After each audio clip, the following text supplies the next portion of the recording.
छत्तीसगढ़ में रविवार को मिले कोरोना के 150 नए मरीज। अंबिकापुर में मंगलवार और बुधवार को होगा संपूर्ण लॉकडाउन।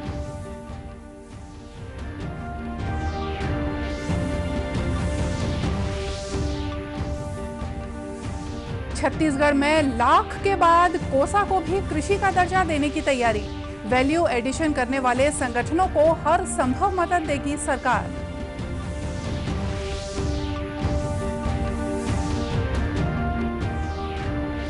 माओवादी इलाकों में काम कर रहे पुलिस अफसरों और जवानों के लिए स्पंदन कार्यक्रम का आयोजन।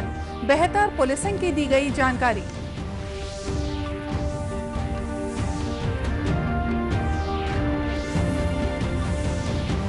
और सीबीएसई ने जारी किए 12वीं कक्षा के परिणाम। लड़कों की तुलना में 5.96% ज्यादा लड़कियां सफल।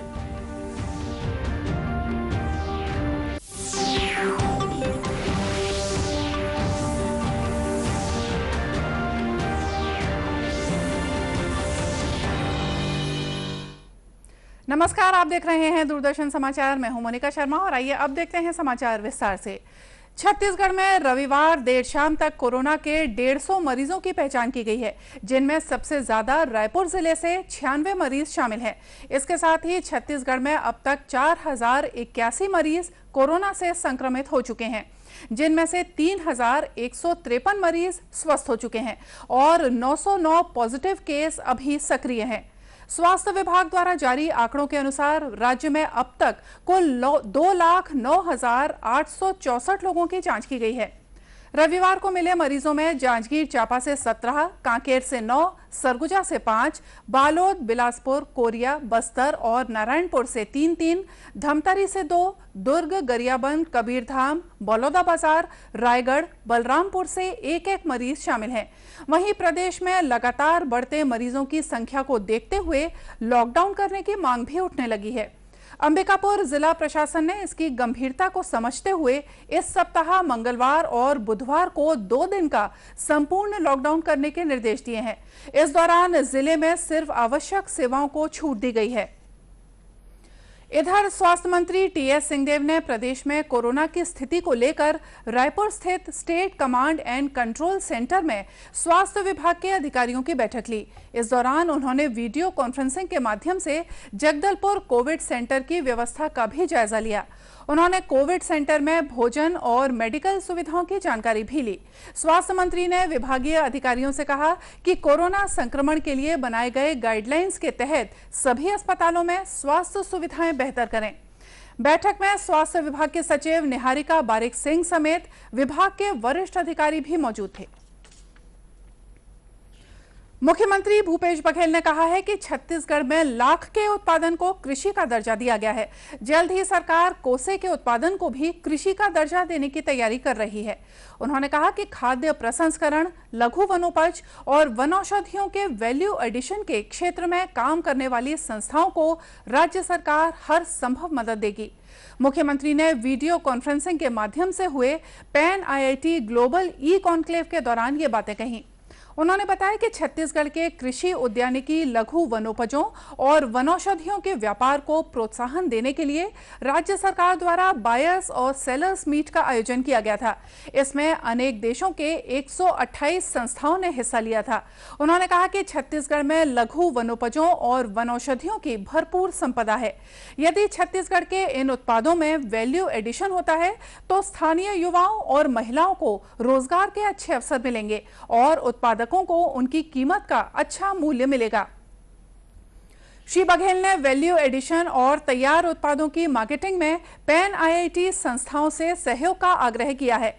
इस ई कॉन्क्लेव में राज्यसभा सांसद जयराम रमेश समेत कई गणमान्य नागरिक शामिल हुए।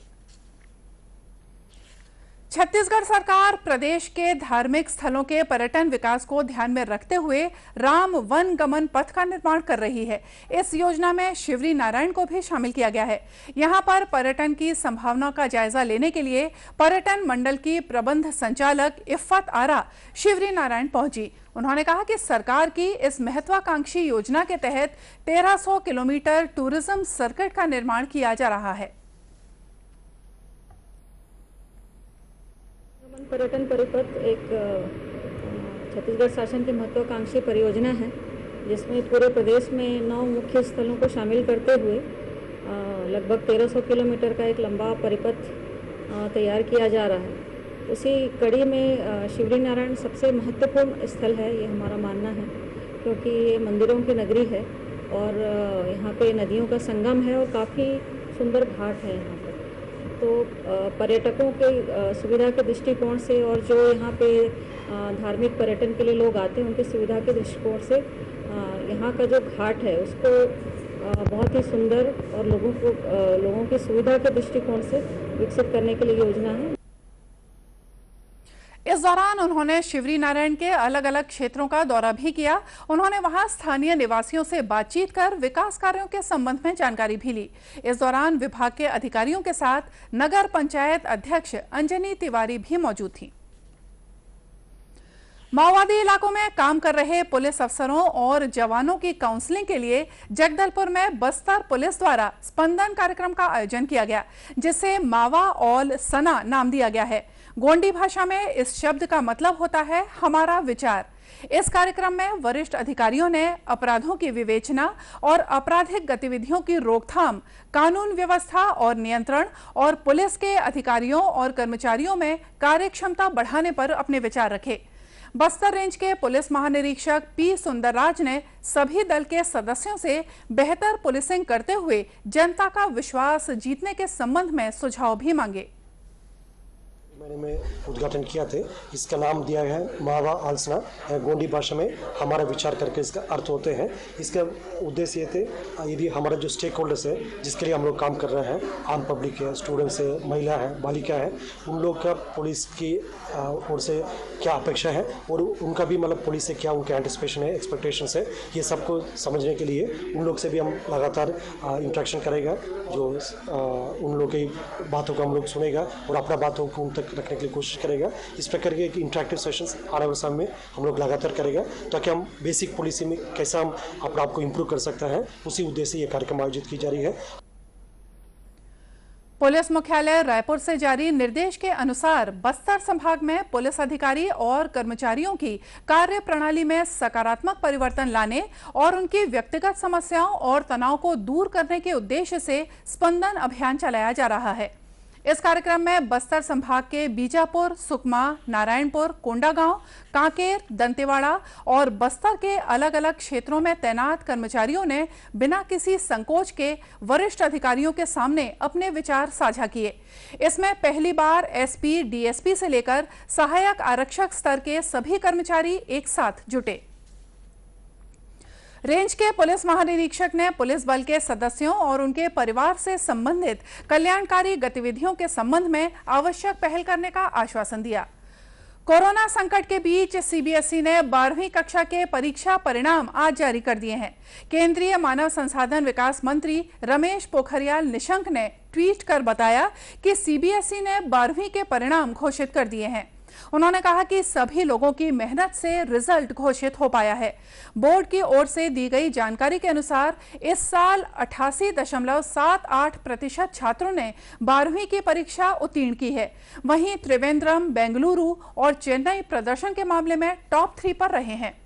इस साल लड़कियों ने लड़कों से 5.96% बेहतर प्रदर्शन किया है। देश भर के 13,109 स्कूलों के परीक्षार्थियों के लिए 4,984 परीक्षा केंद्र बनाए गए थे, जिसमें कुल 12,03,595 छात्र छात्राएं पंजीकृत हुए थे, जिनमें से 11,92,961 छात्र छात्राएं परीक्षा में शामिल हुए, जिनमें से 10,59,080 परीक्षार्थी उत्तीर्ण हुए हैं। पिछले साल की तुलना में इस साल पास होने वाले परीक्षार्थियों की संख्या 5.38% ज्यादा है। बताया गया है कि कोरोना संकट की वजह से परीक्षा आयोजित करने में आई दिक्कत की वजह से इस बार मेरिट लिस्ट जारी नहीं की गई है। विद्यार्थी अपने परीक्षा परिणाम सीबीएसई की वेबसाइट cbseresult.nic.in पर देख सकते हैं। आपको बता दें कि इस वर्ष सीबीएसई 12वीं कक्षा की परीक्षा में 12 लाख स्टूडेंट्स शामिल हुए थे। राजनांदगांव पुलिस ने माओवादियों द्वारा जंगल में बड़ी मात्रा में छिपाकर रखे गए सामान को बरामद करने में सफलता हासिल की है। पुलिस ने 2 अलग-अलग थाना क्षेत्रों के अंतर्गत 5 स्थानों पर बड़ी मात्रा में सामान बरामद किया है, जिनमें चीनी मॉडल के पिस्टल के कारतूस, AK-47 के 35 कारतूस और अन्य हथियारों के 934 कारतूस के अलावा डेटोनेटर, वॉकी टॉकी सहित बड़ी मात्रा में माओवादी साहित्य शामिल है। जिले के पुलिस अधीक्षक जितेंद्र शुक्ल ने बताया कि 30 जून को पुलिस और माओवादियों के बीच हुई मुठभेड़ में घायल माओवादी DVC प्लेटून कमांडर डेविड उर्फ रमेश उइके से पूछताछ की गई थी, जिसके बाद पुलिस को 5 अलग-अलग स्थानों पर छिपाकर रखे गए सामानों की जानकारी मिली। जो एक खूंखार नक्सली हम लोगों ने घायल अवस्था में पकड़ा था, उससे पूछताछ पे उसकी निशानदेही पे हमने पिछले हफ्ते में 3 डंप सर्च किए दर्रे कसा एरिया में, जिसमें से एक डंप में बहुत भारी मात्रा में एम्यूनिशन कारतूस मिले हैं। करीब 975 राउंड है, अलग अलग वेपन के अलग अलग नफरी में हैं। और दूसरे ड्रम से हमको उनके वॉकी टॉकी सेट और कुछ डेटोनेटर बरामद हुए और कुछ इम्पोर्टेंट साहित्य है जो सीनियर कैडर है उनके। राजनांदगांव जिला पुलिस, DRG और BDAS की संयुक्त टीम द्वारा ये पूरी कार्रवाई की गई।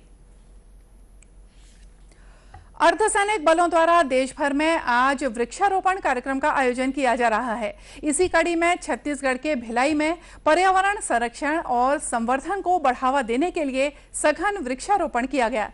CISF की भिलाई यूनिट ने इस दौरान विभिन्न प्रजातियों के लगभग 1000 पौधे रोपे। इस अवसर पर CISF के भिलाई यूनिट के उप महानिरीक्षक उत्तम कुमार सरकार ने कहा कि पर्यावरण को बचाने के लिए वृक्षारोपण बहुत जरूरी है। इसी संदेश के साथ देश और प्रदेश को हरा भरा बनाने के लिए अर्धसैनिक बल के अधिकारी और कर्मचारी भी पूरे उत्साह के साथ जुटे हुए हैं। बचाने के लिए, संरक्षण के लिए एक सभी देशवासियों को संदेश के तौर पे जाएगा, क्योंकि वृक्ष है तो जीवन है। यही संदेश पूरे भारतवर्ष में देना है और माननीय हमारे गृह मंत्री जी ने इसकी आज से शुरुआत करी है। वहीं DSF के महानिरीक्षक JVND प्रसाद के नेतृत्व में पौधारोपण किया गया। उन्होंने कहा कि प्रकृति हमें हमेशा कुछ न कुछ देती रहती है, लेकिन अब समय आ गया है कि हमें भी प्रकृति के लिए कुछ करना होगा और पौधारोपण इसका सबसे बेहतर माध्यम है। प्लांट करना है 54,300 प्लांट्स। ये सब पूरा कांकेर में हम डिप्लॉयड हैं, वहाँ पर पूरा लगेंगे। इसके अलावा जहाँ बटालियन हेडक्वार्टर्स हैं पीछे, कई राजस्थान में हैं, कई पुणे में हैं, कई बरेली में हैं, वहाँ पर भी ये वृक्षारोपण चलेगा और पौधे वहाँ पर भी लगेंगे। यहाँ उल्लेखनीय है कि केंद्रीय गृह मंत्री अमित शाह की मंशा के अनुरूप प्रदेश में आज CISF, BSF, ITBP और CRPF ने अपने अर्धसैनिक बलों के परिसरों में बड़ी संख्या में वृक्षारोपण किया। छत्तीसगढ़ के कोरबा जिले के कटघोरा को अब तक कोरोना संक्रमण का हॉटस्पॉट माना जाता था, लेकिन अब यहां की महिलाओं ने स्वदेशी राखी बनाकर एक नई पहचान दी है।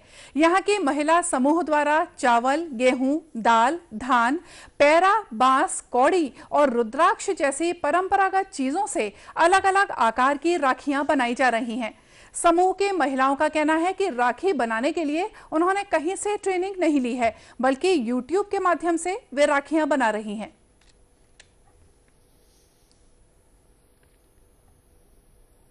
क्या था कि हम लोग अपने घरों में ही रहते थे और घर तक ही सीमित थे, और जो हमारे हाथों में जो हुनर था तो उसको हम लोग को दिखाने का भी मौका मिल रहा है, और साथ ही साथ हम लोग आर्थिक रूप से भी और अच्छे हो गए हैं, जिससे हम लोग के आर्थिक मदद भी मिल रही है और आगे चल के हम उम्मीद भी करेंगे इससे और हमको और भी फायदा होगा।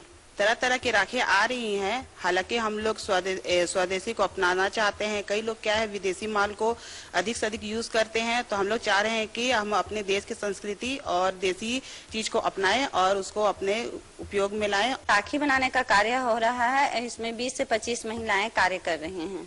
हमें निर्मलकर सर जी हमारे प्रेरणा स्रोत बने और उन्होंने बताया कि राखियाँ बनाने हैं इस करके, और इसमें हम लोग मूंग दाल, मसूर दाल, सौंफ, रुद्राक्ष, चावल, धान, पैरा, मोरपंख, सौंफ, ये सारी चीज़ों का उपयोग कर रहे हैं इसमें। हाँ, इस बार मतलब घरेलू छत्तीसगढ़ में जो उपलब्ध है उसी से राखी बनाई जा रही है, जैसे कि मोरपंख हुआ, मसूर दाल हुआ, गेहूं हुआ, धान हुआ, और आपका क्या है मोरपंख, रुद्राक्ष हुआ, कौड़ियाँ हुआ, इसमें जिसने हमारी छत्तीसगढ़ में मिलते हैं उसी से ही राखी बनाया जा रहा है। आपको बता दें कि समूह की महिलाओं ने छत्तीसगढ़ी थीम पर 10,000 राखी बनाने का लक्ष्य रखा है, जिनमें से 5,000 राखियां बन चुकी हैं। और इसी समाचार के साथ ये समाचार बुलेटिन यहीं समाप्त हुआ। नमस्कार।